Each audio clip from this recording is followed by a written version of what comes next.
मंजूर साहब, एनआरओ की बात आपने शुरू की है, आप ही खत्म करें। तुसी दसो हो गया है या ये आप भी को मसला पीपल्स पार्टी आज बयान देती है। आजकल तो इतनी मोहब्बत हो गई है कि खुर्शीद शाह साहब ने भी जो जिस केस पर इतनी लुडियां डाली थी पीपल्स पार्टी ने,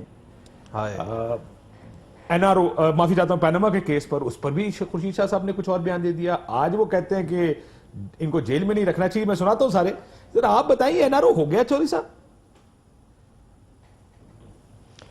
देखिए, मैंने उस दिन जितनी मेरे पास खबर थी वो मैंने आपके ही चैनल पे वहाँ पे बता दी। राना साहब उस दिन मेरे साथ थे प्रोग्राम में, राना अफजल साहब, और मैंने तो खान साहब को कहा था, इमरान खान साहब को कि रोक सको तो रोक लो एनआरओ IRA। तो वो अब देखिए, मैं कोई ना तो नजूमी हूँ ना कोई आपकी तरह या भट्टी साहब की तरह को बहुत बड़ा तजियाकार हूँ। मैं तो एक आम मामूली सा एक सियासी कारकुन हूँ, तीसरे चौथे दर्जे का। मामूली सियासतदानों वाली है उसमें नहीं। जी, ये बात मामूली सियासतदानों वाली है नहीं, ये बड़े कोई पहुंचे हुए तजियाकार वाली बात है। नहीं, खबर है ये तो। देखिए, मेरे पास एक खबर आई, उसको मैंने 2-3 साइट से वेरीफाई किया। सर आई कहां से? तो जो वेरीफाई होगी, जी आई कहां से और वेरीफाई कहां से किया? आप कभी अपना सोर्स बताते हैं? ठीक है। सियासी सोर्स है इसका, PMLN का सोर्स है या को भाई लोगों का सोर्स? दोनों है, दोनों तरफ से है। फिर तीनों तरफ कर लेना। जिन्होंने एनआरओ देना उनकी तरफ से भी कर लेना।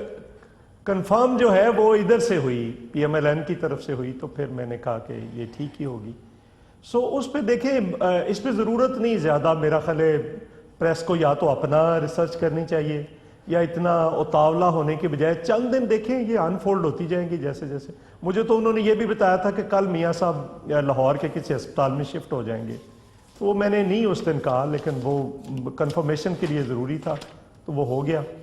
तो चीज़ें आने वाले दिनों में 6 तारीख को देखें क्या होता है, फिर बेल के मामले में और फिर ECL के इशू पे भी फिर सारा।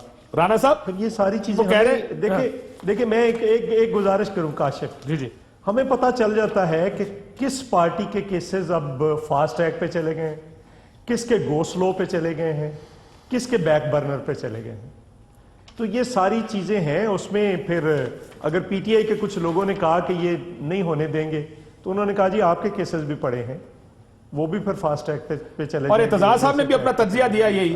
राणा साहब, एतजाज साहब का भी ये मानना है कि जो हालात नजर आ रहे हैं उससे लगता है ऐसा कोई डील हो गई है। और हालात को अगर आप प्री मियाँ साहब और मरियम बीबी का लंदन से वापस आना, पोस्ट उनकी रिहाई, जो सस्पेंशन ऑफ वर्डिक्ट हुई है, खामोशी, बयानबाजी से परहेज, फौज और अदलिया का नाम लेना छोड़ दिया, हर चीज एक सिटिंग गवर्नमेंट के खिलाफ, इन सब चीजों को देखकर जो माजी में जो PMLN की सियासत थी और अब जो PMLN की सियासत है, बड़ा वाज़ेह फर्क है। एतजाज